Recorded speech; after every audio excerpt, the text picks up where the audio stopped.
YouTube, Computer Kid 1416 here, and today we're going to be taking a look at the Virtual Boy, which turns 25 this year. Now this is a video I've been wanting to make for a while now, and I figure the 25th anniversary is a better time than ever. So yeah, rather than giving you guys like a Wikipedia rundown of the history, I thought I'd give you guys a simple synopsis, which is that this was released back in August of 1995, the same month as Windows 95, funny enough. But anyway, it was created by Gunpei Yokoi, who was better known as the creator of the Game Boy. And initially this was envisioned to be a lot more than it ended up being. Initially it was supposed to be like a futuristic, almost like an Oculus Rift type console with full color and a head strap and everything. But unfortunately, due to limitations at the time, they had to resort to red and yellow LEDs. So, and the way this system works, which I'll give you guys a better look at the system in a minute, but the way the system works is actually pretty neat. It's got two mirrors inside that kind of vibrate really, really quickly, and that creates the illusion of 3D. So it's actually really cool. If you guys ever get a chance to see one of these in person, I highly recommend checking it out. It's a lot like the 3DS in terms of the way it kind of works, but it's, the fact that you're looking into a blank space with the visor there cutting out the sunlight means that you really do get immersed in it. It's actually a very, very neat thing to experience. But anyway, so yeah, anyway, enough about the history of it. Let's take a look at the console itself.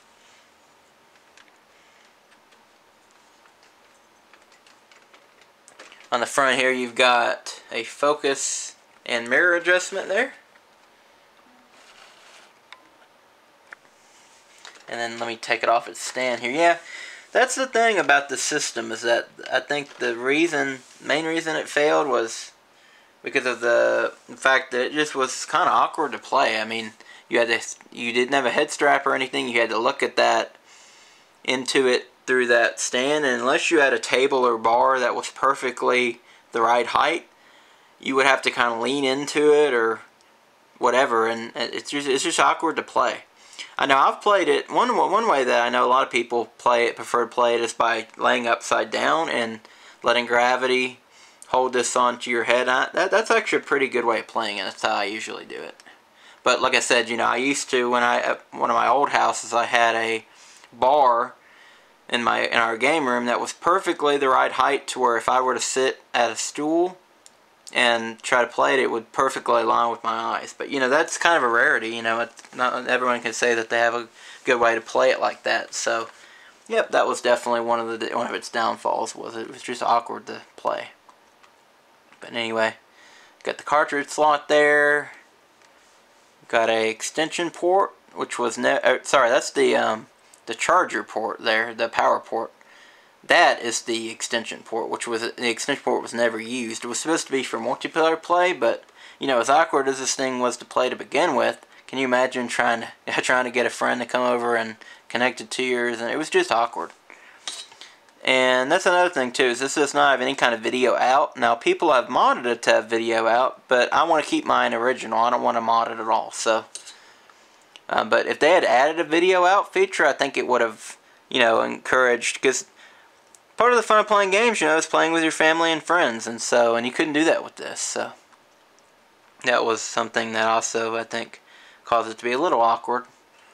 Now, one of the most common things, if you guys want to get into collecting these, is one of the most common issues you find is that the ribbon cables, I mentioned the ribbon cables earlier that create the LEDs, they tend to go bad because unfortunately Nintendo, in rushing this out to production, in addition to the obvious stuff like the lack of color, etc., one of the things they also did to cheap out is they used a cheap glue to hold the ribbon cables together. And I'll try to show a picture here of what I'm talking about. But basically, yeah, and they really should have soldered it properly, and they did not. So, yeah, if you get these and one or both of the eyes are out, that's exactly why. It's because that glue is not seated correctly. So there's many ways to fix it. There's the less permanent solutions, which involve, I kid you not, sticking the ribbon cables in the oven and heating the glue up, and then when it dries it'll reseat it. Now that's obviously not a permanent solution. I actually did that at first, and it worked for like a month, and then it went bad again. So So the more permanent solution will be to get rid of the glue completely and resolder it yourself, which obviously not everyone is skilled enough to do. Now there are people on the Planet Virtual Boy forum. I know the guy that did it for me, his name was Runner Pack. And he unfortunately doesn't do it anymore, but there are people out there that will do it for you for a fee. So if you guys are interested in collecting these and you want to permanently fix it, then yeah, that's definitely the way to go about it in my opinion. So speaking of collecting these, I'll show you guys in a minute the games I have for it, but because of its failure, because of its short lifespan, this thing only had, in North America, it only had 14 games that ever released for it, which is pretty crazy to say that the library was that low. You know, even the Dreamcast, which is another short-lived system, had a lot more games than that. So that's one thing that makes this system, in my opinion, a lot very, very collectible, is because there are so few games for it. So I'm proud to say, and I'm not usually a perfectionist when it comes to console collecting. You know, there's just no way I'm going to be able to get all of the SNES games, all the NES games, etc. But one thing I can proudly say is that I have 13 out of the 14 games ever released for this system in North America, and I have them all complete in box too, which is, again, pretty crazy to be able to say that I have most of the games library. The game I don't have is Jack Brothers, which you can get in Japan, no problem, but the North American version is incredibly rare, unfortunately. They go for thousands of dollars when you even do see them. But yeah, and then I think like I said, in Japan they had some more games for it. I think they had about 22 total.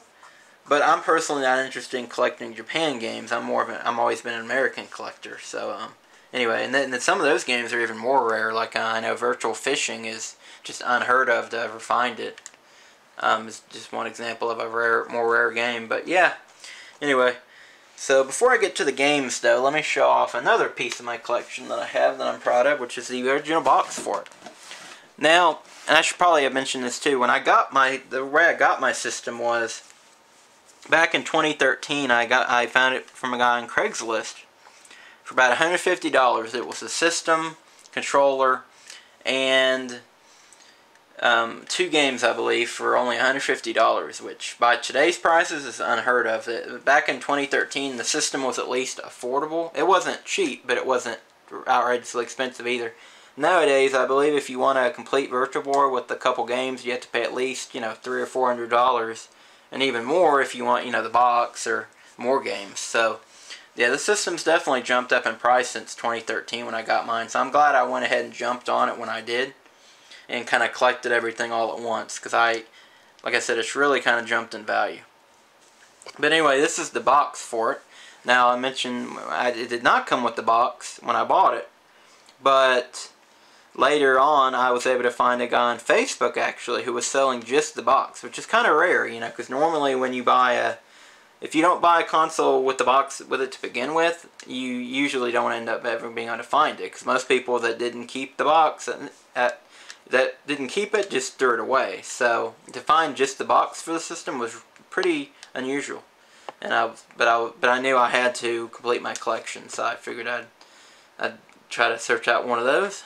So anyway, that's the box. You can see, again, I'm not going to read the whole thing to you. You can probably find a PDF of this online, but just to kind of show you, see it advertises all the different games on there.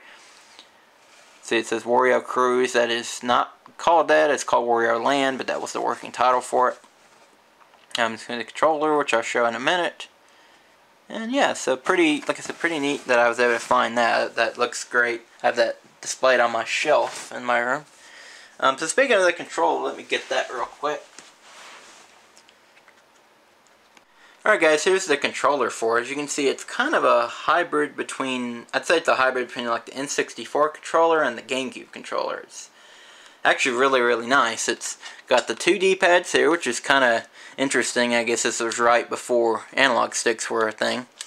You got A-B, select start, of course. This is the power button. Now, this is the interesting thing about the controller, is that the power for the system actually comes through the controller. You can see you've got this AC adapter here, where you could also get a battery pack that slides onto the controller. And on the other end is the charging cable I was talking about, or the power port, sorry.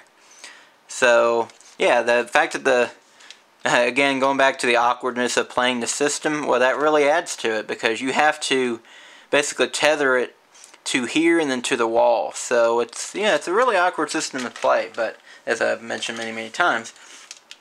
But yeah, so that's the controller. Now let me show you the games I have for it. And again, like I said, I've got 13 out of the 14 ever released. Now this is what a game cartridge looks like. You can see it almost looks like a flattened Game Boy cartridge. You can see it's a lot taller and a lot thinner. And also they come with these dust covers as well. And yeah, so that's what a game cartridge looks like. Now this game, Mario's Tennis, was the pack-in game. It was actually the first Mario Tennis game, so kind of a interesting little fact there that a game franchise actually started on Virtual Boy. So anyway, so I'm gonna kind of rank these by like least to most rare, just based on what they go for nowadays. So I mentioned Mario's Tennis. Now, because it was a pack-in game, it never had a box.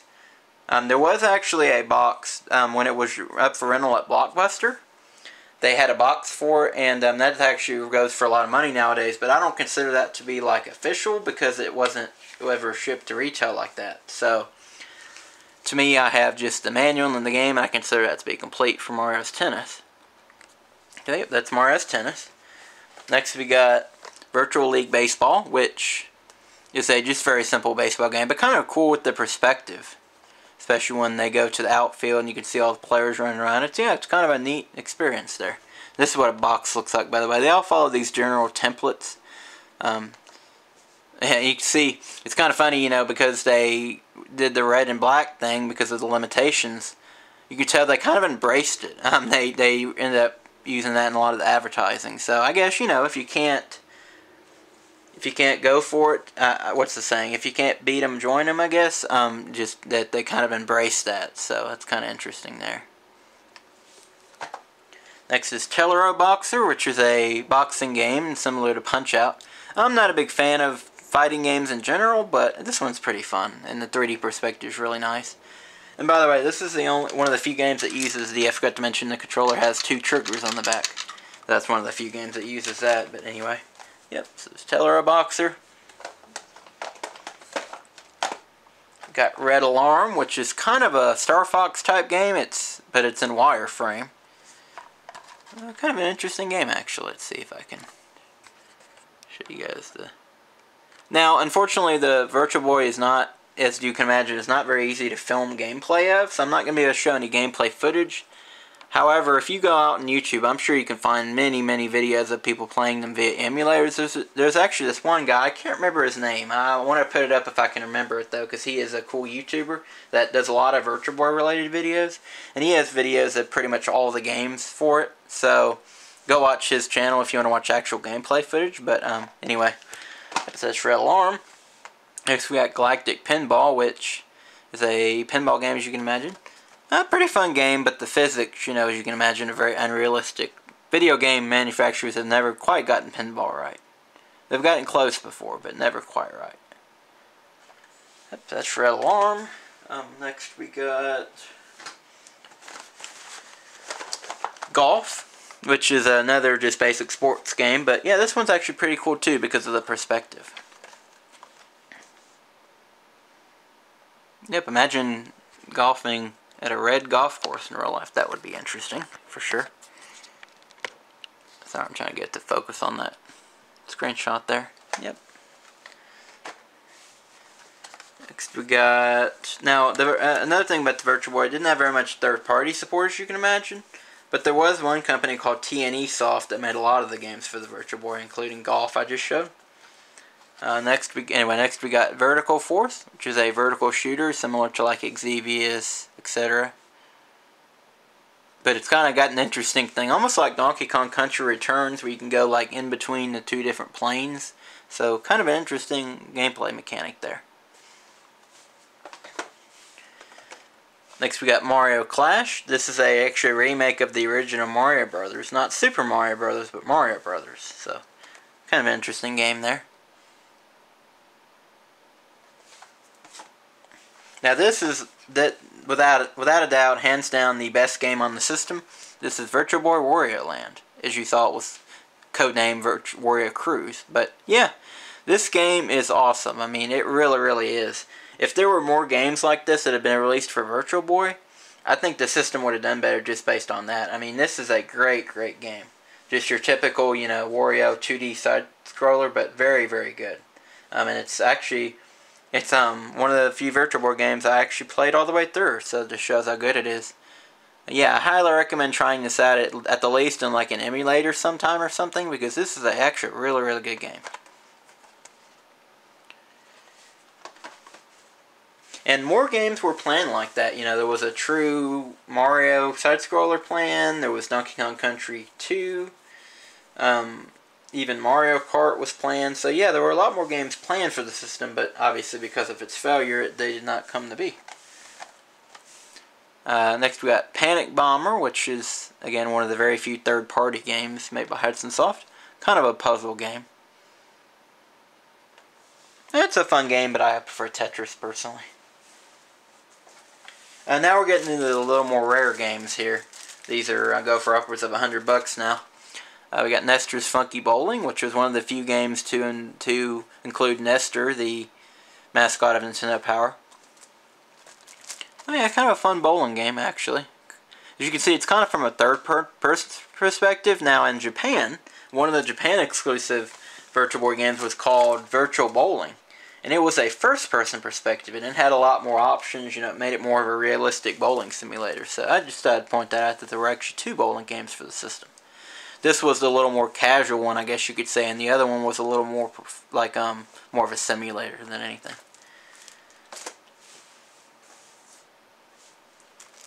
Next we got Waterworld. Now, by the way, the game Nestor's Funky Bowling I just showed and this game, I did not get them sealed and open them, don't worry. If I'd got them sealed, I would have kept them sealed, but they just happened to have the plastic cover when I bought them.